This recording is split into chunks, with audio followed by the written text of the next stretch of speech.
Hello everyone, hope you all are doing well. So today we are going to discuss the next answer copy of our aim for agriculture series. So as you all know that we are having aim for agriculture series where we are having daily answer writing practice and weekly full texts. So today we are going to discuss the answer copy of day 24. We have already discussed the answer copies till day 23, and today we will be discussing the answer copies of day 24. And through analyzing these copies, through seeing these copies, you can also get to know how to approach the answers, what the questions were asked, and how the student has approached the answer. And these things can be helpful to you in structuring your answers, in writing examples, how the student has used examples in this answer. You can also use those examples in your own answers. How the student has structured the answers, you can structure the answer that way. So overall it is going to be helpful to you in your answer writing journey, and these types of videos can be very helpful. So let's see what are the questions were and how the student has approached the answer. So the first question was, differentiate between horizontal and vertical pesticide resistance. Okay, so let's see how the student has approached the answer. So what is pesticide resistance? It occurs when pests evolve the ability to survive exposure to pesticides that would normally kill them. Okay. Previously the pesticides which would kill the pests, now those pesticides are not able to kill that pest only because the pest has evolved and developed a resistance towards those chemicals or towards those pesticides. So this is what pesticide resistance is, and generally it is of two types, that is horizontal and vertical, and that is what we have to differentiate in the answer. So let's see how the student has approached, and if you want to read the answers in detail, you can pause the video and read the answers in detail. It can be very helpful to you because I am not going to read the answers line by line. I will be generally briefing you the important points. I will be generally giving you the basis of structure. So if you want to read it in detail, you can pause the video and read it. Okay. So what is definition? So in horizontal resistance is resistance based on multiple genes offering broad and generally moderate resistance. Okay. And what is vertical resistance? It is controlled by few genes offering huge resistance but often a single pest type. Okay. Here horizontal resistance is polygenic, whereas vertical resistance is monogenic or oleogenic because it is controlled by few genes and horizontal is controlled by many genes. Now spectrum of effectiveness, broad. Okay, the horizontal resistance is generally broad, affects a wide range of pest species to biotypes. Okay, and uh, vertical resistance is generally narrow, that is it is typical or is specific to certain pest biotypes. Okay, durability have been mentioned, it is more durable, it is less durable. Level of resistance have been mentioned, it is usually moderate, it is usually high but specific.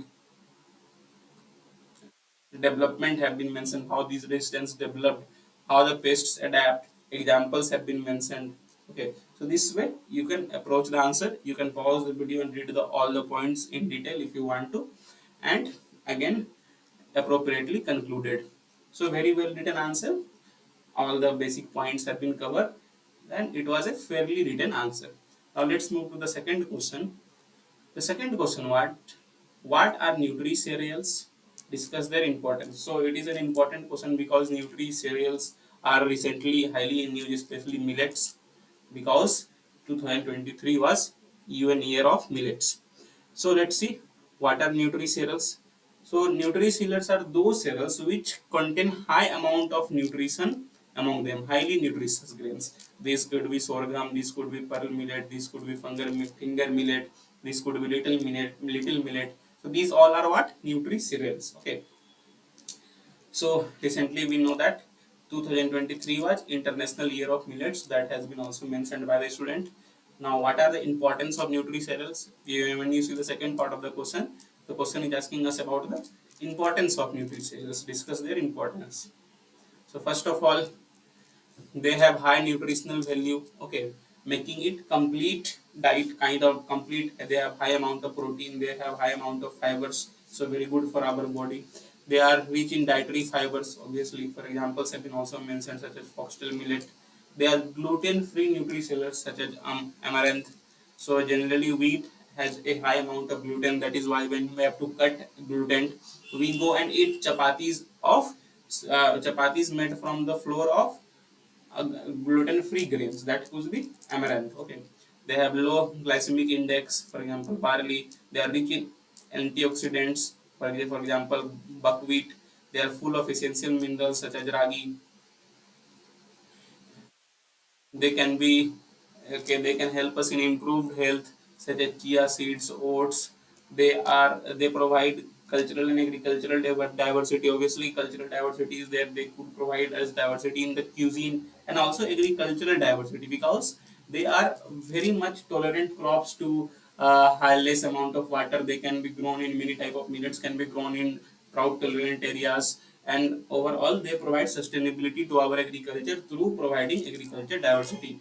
Sustainable farming has been also mentioned, for example sorghum, because they can withstand different types of conditions and provide overall sustainability to our agriculture.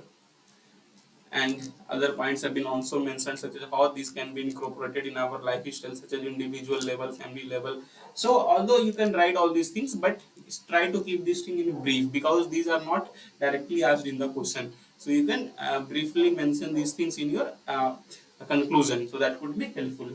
So overall very well written answer. Now let's move to the next question. The next question is, what is protected cultivation? Discuss its major advantages and constraints. So what protected cultivation is? It refers to growing plants in a controlled environment where external conditions such as temperature, humidity, light can be regulated. And this could be through cultivation in shade houses, through cultivation in greenhouses, through cultivation in tunnels, high tunnels. So this is what protected cultivation is. That is, we are cultivating our crop under certain protection where the external and internal environment is highly controlled. Examples have been also mentioned. Okay, now what are its major advantages? First of all, extended growing season, because many times what happens, suppose there is a crop and only 3 months provide favorable climate to that crop, so that can be grown in only those 3 months. But due to as in protected cultivation we can control the environment, so these 3 months can turn into 12 months. That is, we can grow it all season, in all seasons, due to the uh, control of environment. So we get extended growing seasons. Okay, we get increased yields obviously because everything is pinpoint controlled. There is reduced pest and disease pressure. There is resource efficiency because we are using things such as fertigation, herbigation. So all these things leads to high resource use efficiency. We will get improved quality. Okay, so these are the major advantages. Now what are the major constraints? Obviously high initial cost, because to build a greenhouse, to build a shed house, we have to invest a bit. Okay, and that creates around high costs.